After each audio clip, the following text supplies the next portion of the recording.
History isn't always made in stuffy council chambers or through quiet diplomatic agreements.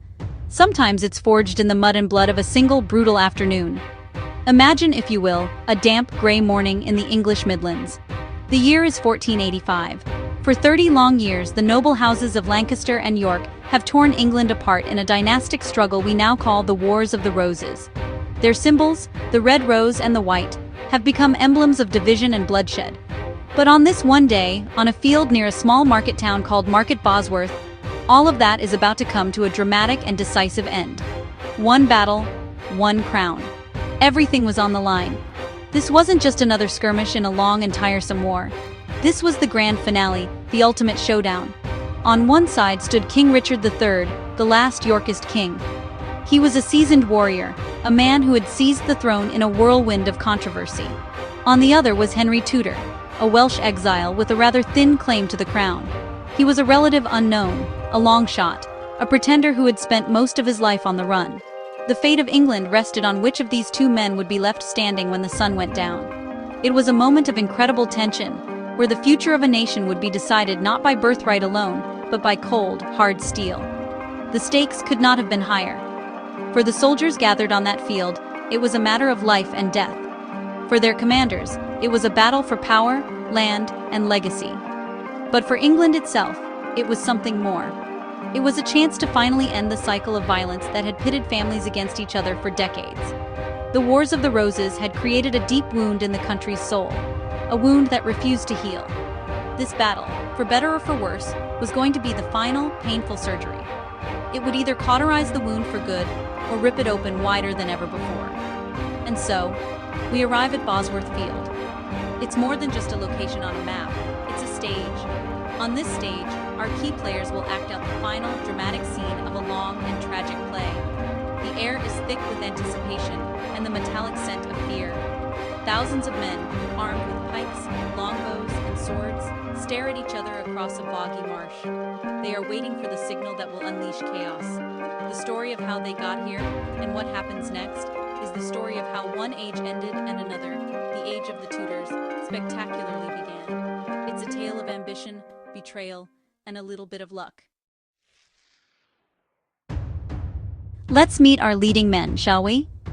First, we have King Richard III. Now, he's a man who has had some very bad press over the centuries, thanks in no small part to a certain William Shakespeare. History remembers him as a ruthless tyrant who likely murdered his own nephews, the princes in the Tower, to secure his path to the throne. While the truth is probably a bit more complicated, there's no denying he was a controversial figure.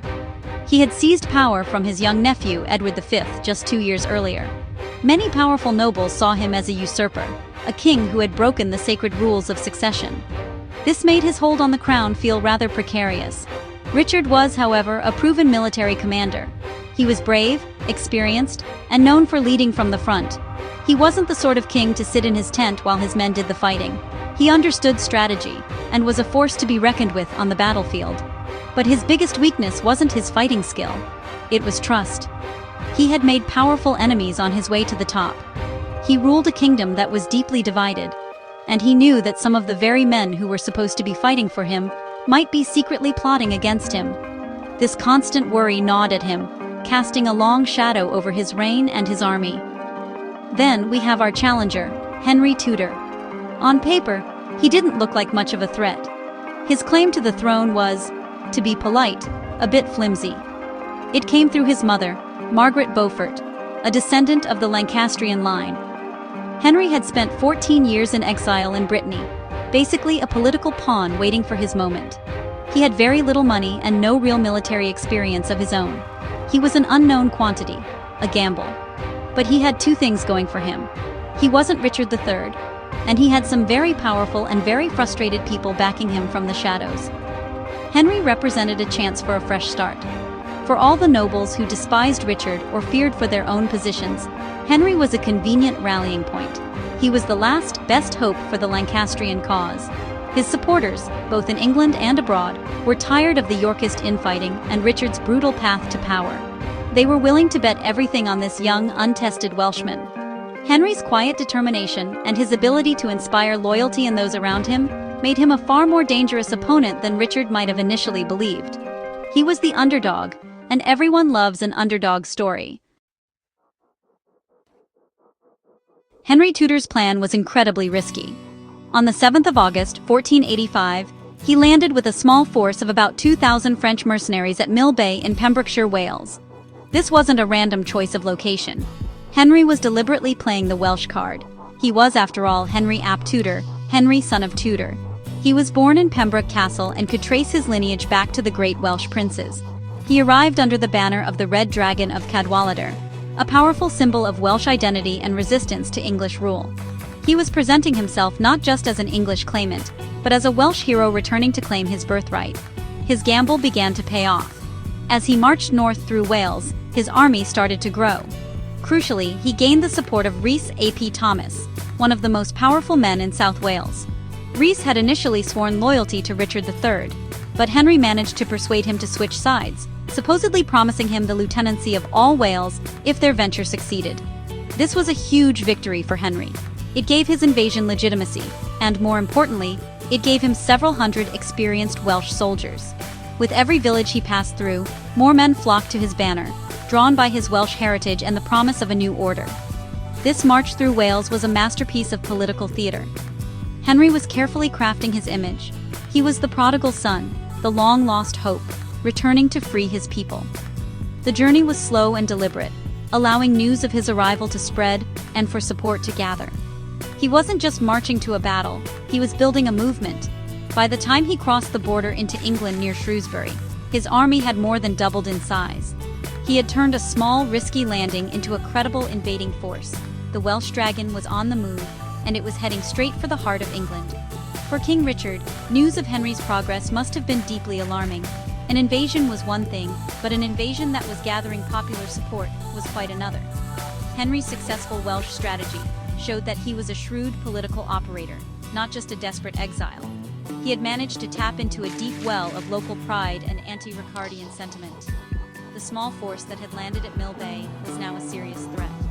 The pretend prince was starting to look a lot like a real king, and his dragon banner was casting a long, intimidating shadow towards Richard's throne. While Henry was building his army, King Richard III was scrambling to respond. He was in the north of England when he heard the news of Henry's landing. His reaction was swift, but it was laced with a deep-seated anxiety. Richard was a man haunted by ghosts of his own making. His path to the throne had left a bitter taste in the mouths of many powerful nobles. He had alienated the Woodvilles, the family of the former queen, and had executed trusted advisors of the previous regime. He had promoted his own northern allies, causing resentment among the southern aristocracy. As a result, he was a king who could not be sure who his friends really were. Richard immediately began to summon his own army, calling on the nobility to honor their oaths of loyalty and raise their troops. He commanded his key lieutenants, the Duke of Norfolk and the Earl of Northumberland, to gather their forces and meet him at Leicester. On paper, Richard's army should have been far superior to Henry's ragtag band of rebels and mercenaries. He was the anointed king, with the full resources of the state at his command. He could muster thousands of men from across the kingdom. But numbers on a muster roll are one thing. Loyalty in the heart is another entirely. The biggest question mark for Richard hung over the Stanley family. Lord Thomas Stanley and his brother Sir William Stanley were hugely powerful landowners in the northwest of England. They could command a formidable private army of several thousand men. Lord Stanley was technically loyal to Richard, but he was also Henry Tudor's stepfather, having married Henry's mother, Margaret Beaufort. This put him in an impossible position. Richard was deeply suspicious of him. To ensure his loyalty, Richard had taken Lord Stanley's son, Lord Strange, as a hostage. It was a classic medieval power play. Fight for me, or your son dies. This web of mistrust created a poisonous atmosphere in the royal camp.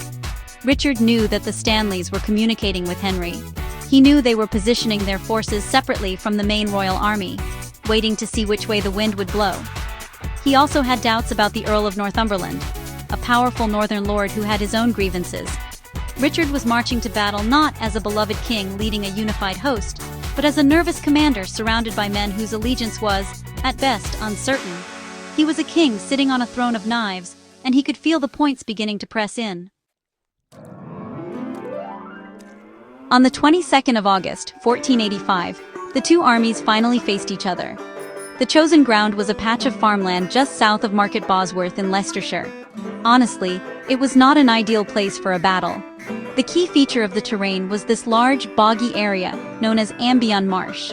This marsh would play a crucial role in the day's events, funneling the armies and making large-scale cavalry maneuvers incredibly difficult. The landscape itself, in a way, became a player in this deadly game, forcing commanders to adapt their strategies on the fly. The weather was damp and overcast, which only added to the grim and tense atmosphere hanging over the fields. Richard III arrived first and chose the best ground available. He positioned his army on the slope of Ambion Hill, giving himself a commanding view of the battlefield. His forces numbered somewhere between 8,000 and 10,000 men, which was, a significant advantage over Henry's army. He arranged his troops in the traditional medieval formation of 3 battles, or divisions. The vanguard was commanded by the loyal and experienced Duke of Norfolk. Richard himself commanded the main, central division, surrounded by his most trusted household knights. The rearguard was under the command of the Earl of Northumberland, a man whose loyalty Richard deeply questioned. Henry Tudor's army, numbering around 5,000 to 6,000 men, took up a position on the lower ground, facing Richard. Their situation was, honestly, pretty precarious. They were outnumbered and in a tactically inferior position. Henry, lacking any real military experience, wisely handed command of his main force to the veteran Earl of Oxford, a staunch Lancastrian who had fought in previous battles. Henry himself stayed with a smaller contingent of bodyguards. His army was a mix of French mercenaries, Welsh longbowmen, and English exiles, a diverse group united only by their opposition to Richard. They knew that retreat simply wasn't an option. It was victory or death. And then, of course, there were the Stanleys. Their forces, numbering perhaps 4,000 to 6,000 men, did not join either side at first. Instead, they took up a third position on the periphery of the battlefield, almost like spectators at a deadly tournament. Lord Thomas Stanley was to the north, while his brother Sir William was to the south. From their vantage points, they could watch the two main armies and decide when, and if, to intervene.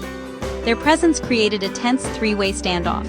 Both Richard and Henry sent messengers, pleading and threatening, trying to win them over. The fate of the battle, and the crown of England, rested on the decision these two brothers were about to make.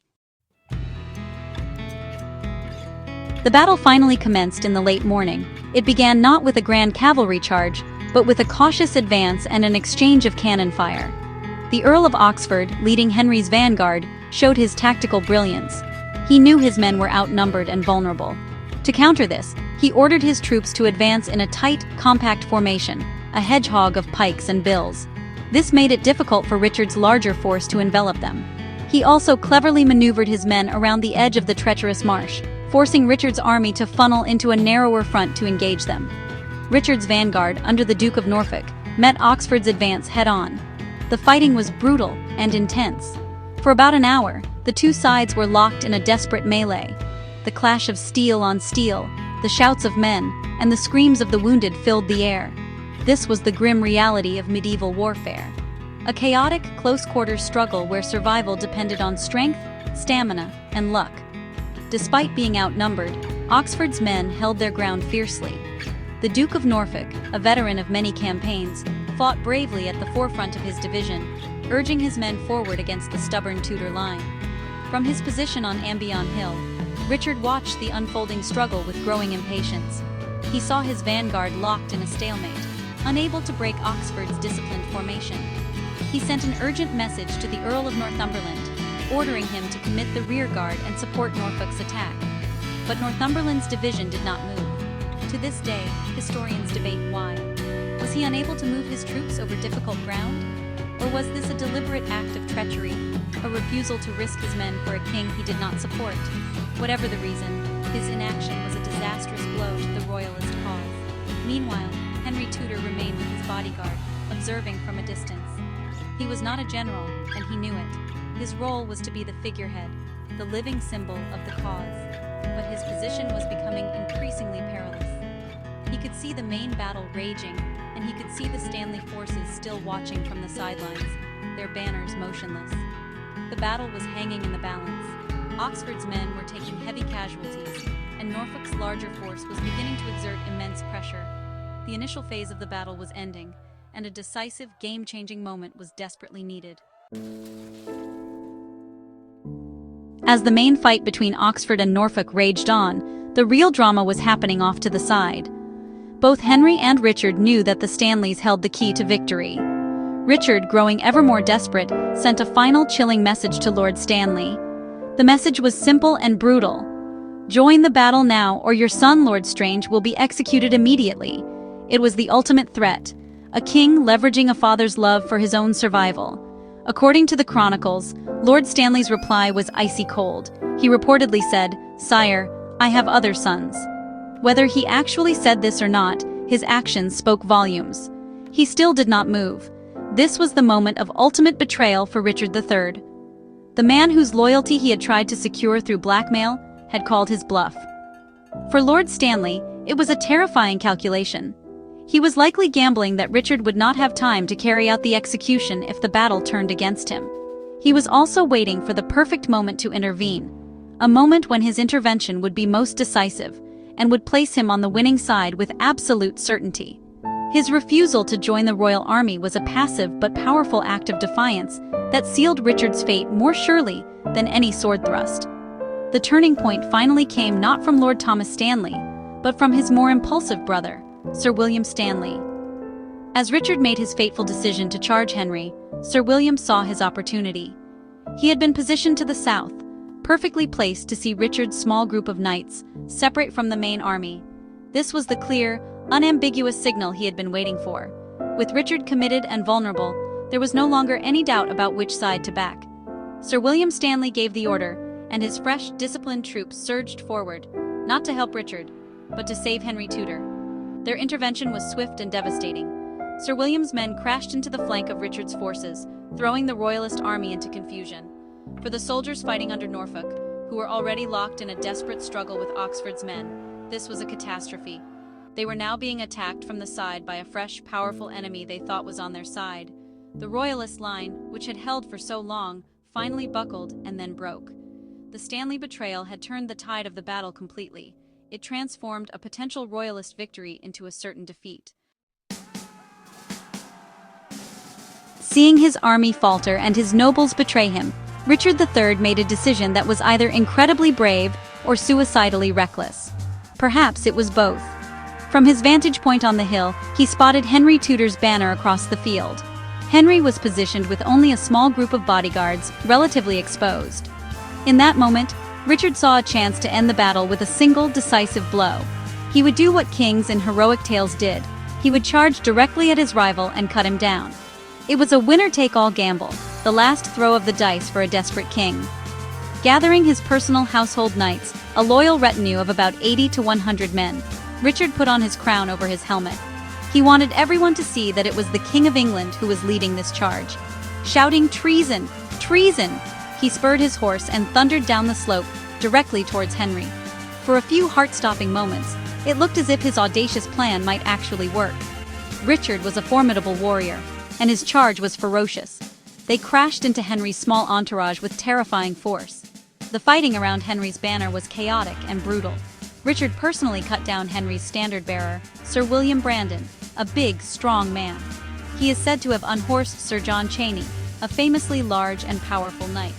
Richard was fighting like a man possessed, hacking his way through the bodyguard, getting closer and closer to Henry Tudor himself.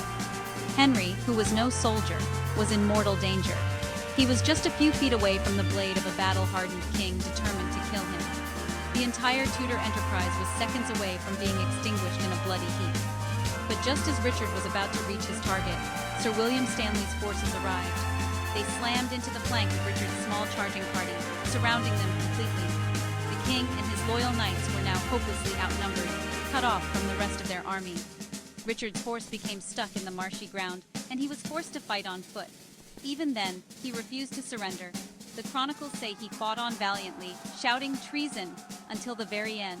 But surrounded and overwhelmed, he was cut down. The last Plantagenet king died there, in the mud of Bosworth field, his crown rolling from his head. The death of the king sent a shockwave across the battlefield. As news spread that Richard was dead, the last vestiges of resistance from the royalist army collapsed. Many soldiers simply threw down their weapons and fled.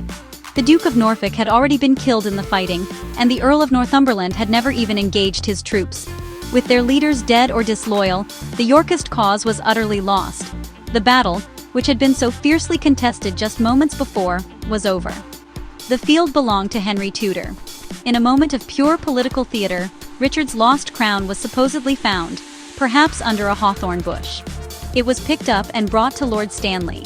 In front of the cheering, exhausted soldiers, Lord Stanley placed the crown upon his stepson's head. On the very field where he had won his victory, Henry Tudor was hailed as King Henry VII. This act was symbolic and powerful. It declared that God had granted him victory, and that his right to rule was now undeniable. He had arrived in England as a pretender, and was leaving the battlefield as a king, his destiny secured by blood and iron. But winning the battle was only the first step. Keeping the crown would be a much harder task. Henry VII was a clever and cautious man. His first actions as king were designed to consolidate his power and bring stability to the fractured kingdom. He immediately dated his reign from the day before the Battle of Bosworth. This was a stroke of legal genius. It meant that anyone who had fought for Richard at the battle could be declared a traitor, and their lands and wealth could be confiscated by the crown. It was a powerful way to punish his enemies and reward his friends. To finally heal the 30-year wound of the Wars of the Roses, Henry made his most important move. He fulfilled his promise to marry Elizabeth of York, the daughter of the Yorkist king Edward IV and Richard III's niece. This marriage united the rival houses of Lancaster and York. To symbolize this union, Henry created a new emblem, the Tudor rose, which combined the red rose of Lancaster with the white rose of York. It was a brilliant piece of propaganda, a visual promise that the decades of division were over. The age of Plantagenet strife had ended, and the new, ambitious Tudor dynasty had begun.